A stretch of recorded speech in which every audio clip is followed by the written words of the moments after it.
Assalamualaikum warahmatullahi wabarakatuh. Sedikit tentang kajian kitab Nashahiyud Diniyah.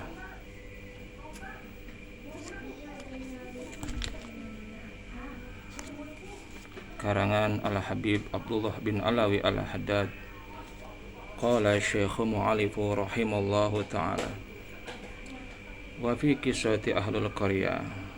Di dalam kisah penduduk negeri allati kanat yang ketika ada hadiratul bahri, orang yang mendatangi di pinggir laut, annahum bahwasanya mereka lamma istahalu ketika mereka menghalalkan al-istiyada al-muharrama akan perburuan yang diharamkan alaihim atas mereka yaumas sabti pada hari Sabtu, tafarraqu salasa, kelompok tersebut terbagi menjadi 3 furukin bagian. Wa firqatin, kelompok yang pertama, istadu, mereka berburu, wastahalu, dan menghalalkan ma haramallahu alaihim, ma yaitu perkara haramallahu yang telah diharamkan Allah alaihim atas mereka. Wa firqatin amsaku, dan golongan yang kedua mereka menahan diri, wa nahauhum, dan mereka juga melarang, walam yufarriquhum, dan mereka tidak memisahkan diri dari ahlul qaryah atau penduduk negeri. Wa firqatin faraquhum, dan kelompok yang ketiga mereka memisahkan diri, wa kharuju, dan keluar dari ahlul qaryah atau penduduk negeri yang tadi, dan seterusnya. Yang dimaksud dari uraian tadi, ya, kelanjutannya itu terkait dengan ketika Allah memberikan azab atau berupa siksaan terhadap ahlul qaryah atau penduduk negeri yang melakukan kemungkaran, kemaksiatan atau sesuatu yang dilarang oleh Allah.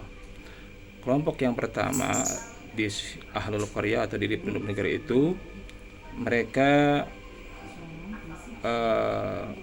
melakukan sesuatu yang dilarang Allah, yang sudah dilarang Allah, dan menghalalkan juga.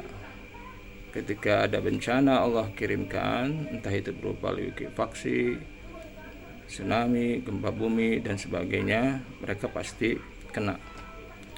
Kemudian kelompok yang kedua, mereka menahan diri dari melakukan kemaksiatan atau sesuatu yang dilarang, ya, tetapi mereka masih tetap berada di lingkungan ahlul qaryah atau penduduk negeri yang tadi. Ketika Allah berikan siksa atau azab, ya, mereka juga pasti kena dampaknya.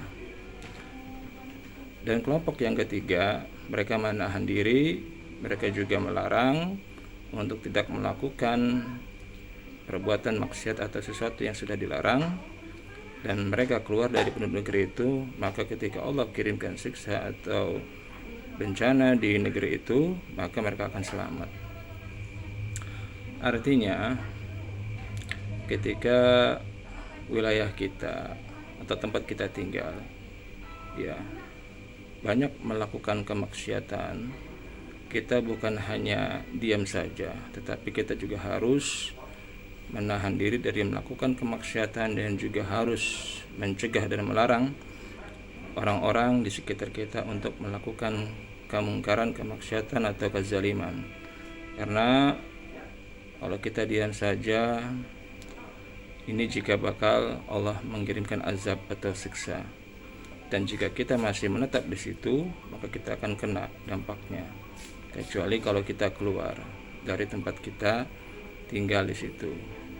Kesimpulannya, janganlah kita menutup mata ketika di lingkungan kita banyak melakukan kemaksiatan, kezaliman, kebatilan. Kita harus bisa menahan diri, dan kita juga harus bisa mengingatkan orang-orang untuk tidak melakukan banyak kemungkaran dan kebatilan. Karena jika tidak, ya Allah akan berikan azab, dan sebelum azab itu dikirimkan, baiknya kita hijrah. Tetapi buat kita ya, berat untuk hijrah atau keluar dari tempat kita tinggal. Maka upayakan untuk kita saling mengingatkan satu sama lain agar orang-orang di sekitar kita tidak melakukan kemaksiatan, kebatilan, kezaliman. Assalamualaikum warahmatullahi wabarakatuh.